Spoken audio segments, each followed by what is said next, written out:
Cette publication traite de la responsabilité civile en Europe. Il s'agit en l'occurrence d'une série de 4 volumes, dont le premier a paru en 2007 et ceci, c'est le dernier qui a paru en 2024. Chacun traite d'une problématique spécifique et ce dernier volume traite de la question comment est-ce qu'on limite la responsabilité.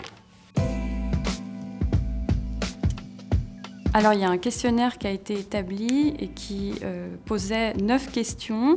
Et l'idée était que chaque équipe réponde à ces questions à l'aide de 1 à 3 jurisprudences que chacun allait commenter et analyser. L'apport, il est relatif à l'enseignement universitaire ainsi qu'à la recherche en raison de la multitude de sources qu'on peut trouver dans le livre et aussi en raison du caractère peu étudié du sujet et de son aspect comparatif également. Nous n'avons pas véritablement de message, c'est plutôt un but que nous visons et ce but c'est de présenter, d'analyser et de commenter la responsabilité civile en Europe. Alors l'ouvrage est assez utile pour les praticiens du droit comme les études d'avocat pour résoudre des questions transnationales ou par exemple conseiller les clients sur l'issue prévisible d'un litige ou simplement faciliter l'accès aux principes juridiques des divers pays européens.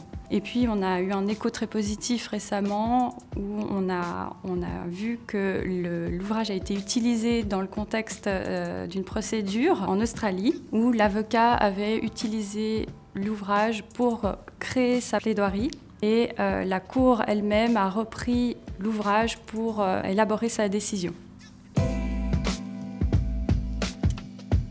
En ce qui concerne la méthode, elle a été validée par la communauté scientifique, donc on la reprendrait sans doute. En ce qui concerne mes vœux personnels, j'aurais beaucoup aimé intégrer la Turquie, qui est un grand pays avec des jurisprudences très abondantes. Et par ailleurs, c'est un pays qui a adopté le Code des obligations suisses en 1926.